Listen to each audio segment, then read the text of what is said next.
Now, as we go into this level of teaching, we want to put a little disclaimer. We think it's necessary to put a little disclaimer as we begin to talk about what really happened to Canaan, those blacks who turned white, and what happened with the curse of Canaan and leprosy and Ham's son's disease, which curiously today they call it Hansen's disease.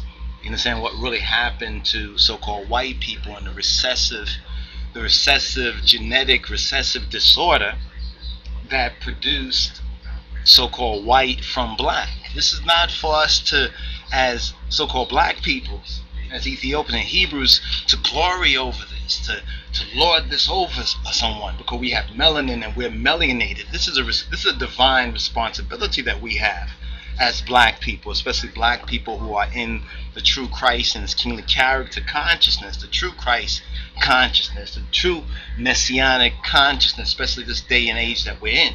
So we want to put a little disclaimer that this is not to gloat or to glory over the fact that white people are so-called Caucasian or Caucasus Asians, and we say this because of how this genetic disorder actually is defined, and it's so clear if you look at the media and the news. You understand what it focuses on. Most of the news focus on things like watch out, summertime is coming, beware of the sun, and skin disease and other type of diseases that when we have studied and traced them, and other scholars amongst us have studied and traced them, and we are provided their research, and we go into their research and we affirm that much of their research, or in some cases all their research, is right and exact. This is not to glory over the fact that some people lost their skins, some people lost their color, some people lost their melanin, some people were cursed with a genetic disorder. This is not for us to glory, but this is for us to deal with what the truth and what the facts is, not to obscure or to suppress or to distort or to twist the facts about the matter. You understand?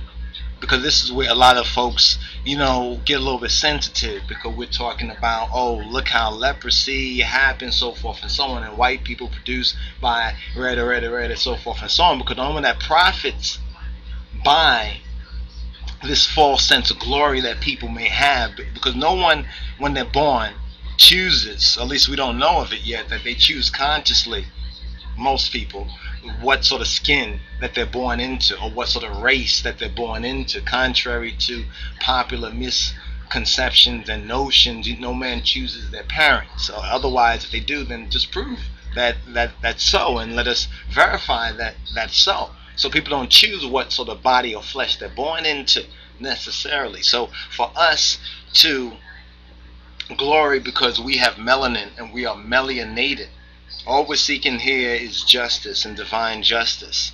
And there's great injustice that has been done to black peoples because of the rearranging, twisting, and distorting of the word of God, and the suppressing of truth concerning us, until you have some black folks that want to include everybody as black folks, when the evidence and the history of it and the science of it actually says something to the contrary.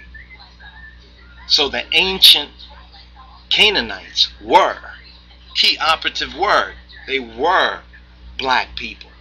But to say that they are, or black people come from them, is just categorically incorrect. And this is the reason why we once again take up this issue, and going to focus on some curious comments, hopefully in the next couple of videos on this particular subject matter.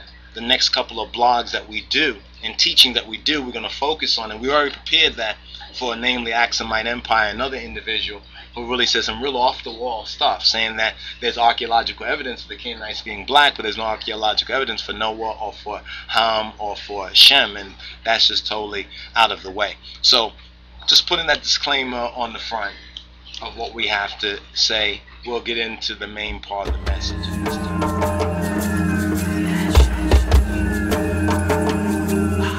We as African people, we must remember our past, no matter how harsh, no matter how horrible, no matter how great. We must remember the good, and we must remember the bad. And remember, for African people to have survived the horrors of slavery and colonialism, it doesn't testify to a weakness, it testifies to our strength.